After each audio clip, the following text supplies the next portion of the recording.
మనం ఫర్టిలిటీ ట్రీట్మెంట్స్‌లో one of the most useful treatment IVF treatment advice చేసినప్పుడు కపుల్‌కి ఈ ట్రీట్మెంట్‌కి వెళ్ళే ముందు కౌన్సెలింగ్ అనేది ఇస్తాం. దీన్ని ప్రీ ట్రీట్మెంట్ కౌన్సెలింగ్ అంటాం. ఈ కౌన్సెలింగ్ అనేది మనకి ఐవీఎఫ్‌లో ఎందుకు ఇంపార్టెంట్, అది కపుల్‌కి ఎట్లా హెల్ప్ అవుతుంది అనేది ఈరోజు మనం మాట్లాడుకుందాం. సో, ఐవీఎఫ్‌కి వెళ్ళే ముందు ఈ కౌన్సెలింగ్ అనేది ఎందుకు ఇంపార్టెంట్ అనంటే, ఒక కపుల్ ఈ ఐవీఎఫ్ ట్రీట్మెంట్ చేసుకుంటున్నప్పుడు ఈ ఐవీఎఫ్ అనేది not just a treatment. It's an emotional journey to their parenthood. అంటే ఈ ట్రీట్మెంట్ స్టార్ట్ చేసే ముందు అసలు ట్రీట్మెంట్ ప్రాసెస్ ఎలా ఉంటది? దాంట్లో ఎలాంటి ఇంజెక్షన్స్ ఇస్తాము? ఎన్ని డేస్ ఆ కపుల్ ట్రీట్మెంట్ తీసుకోవాల్సి ఉంటుంది? అసలు దీని ఇంప్లికేషన్స్ ఎలా ఉంటాయనేది ఒక కపుల్ అండర్‌స్టాండ్ చేసుకోవడం అనేది చాలా ఇంపార్టెంట్.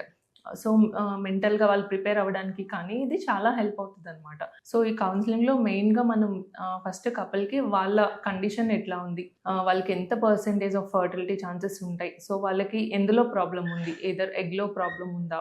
లేదంటే స్పర్మ్‌లో ప్రాబ్లమ్ ఉందా? అసల ఈ ట్రీట్మెంట్ అనేది మనం ఎందుకు అడ్వైస్ చేస్తున్నాము? ఈ ట్రీట్మెంట్ చేశాక మనకి ఎలాంటి ఇంప్లికేషన్స్ ఉంటాయి? ఎన్ని డేస్ ట్రీట్మెంట్‌కి పడుతుంది? సో, ఇదంతా మనం ట్రీట్మెంట్ ప్రాసెస్ అనేది ఫస్ట్ వాళ్ళకి ఎక్స్‌ప్లెయిన్ చేస్తామనమాట. సో దట్ ఎమోషనల్‌గా, మెంటల్‌గా కపుల్ ఈ ట్రీట్మెంట్‌కి ప్రిపేర్డ్‌గా ఉండడానికి. That is one thing.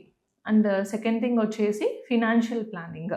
So, IVF treatment అనేది మనం ప్రీవియస్‌గా కంపేర్ చేసుకుంటే ఇప్పుడు చాలా అఫోర్డబుల్ కాస్ట్‌కి ఆఫర్ చేస్తున్నాము. అయినా కూడా స్టిల్ ఈ ఐవీఎఫ్ ట్రీట్మెంట్ అనేది కామన్ పీపుల్‌కి it's a costly treatment. So, వాళ్ళు ఫినాన్షియల్‌గా కూడా దీనికి ఎంత ఖర్చవుతది, ఏంటి అని తెలుసుకోవడం వల్ల వాళ్ళు ట్రీట్మెంట్‌కి ప్లాన్‌గా ఉండడానికి అది చాలా హెల్ప్ అవుతది. So, second thing is financial planning అనమాట.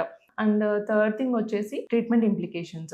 సో, ట్రీట్మెంట్ ఇంప్లికేషన్స్ అంటే ఏంటి అనంటే అసల ఈ ఐవీఎఫ్‌లో ఎంత సక్సెస్ రేట్ ఉంటది? అసలు ట్రీట్మెంట్ చేసుకున్నాక మనకి ఎంబ్రియో ఫార్మ్ అవ్వడానికి ఎంత ఛాన్స్ ఉంటుంది? మనం ఫార్మ్ అయిన ఎంబ్రియోస్‌ని ఎట్లా ఫ్రీజ్ చేస్తాము? అండ్ ఫ్రీజ్ చేసిన ఎంబ్రియో ట్రాన్స్‌ఫర్ చేశాక మనకి ఎంత పర్సెంటేజ్ ఛాన్సెస్ ఆఫ్ ప్రెగ్నెన్సీ ఉంటదనేది కపుల్ అండర్‌స్టాండ్ చేసుకోవడం చాలా ఇంపార్టెంట్.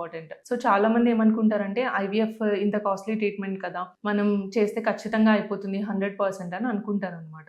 సో, కానీ ఐవీఎఫ్‌లో సక్సెస్ రేట్ అనేది ఇట్లా 100% గ్యారంటీడ్‌గా ఉండదండి.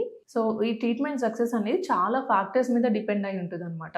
సో, మెయిన్ థింగ్ వచ్చేసి ఏజ్. ఒక కపుల్ యొక్క ఏజ్ అడ్వాన్స్‌డ్ ఏజ్ ఉంది. మోర్ దాన్ 35 ఇయర్స్ ఉంది వుమెన్‌కి.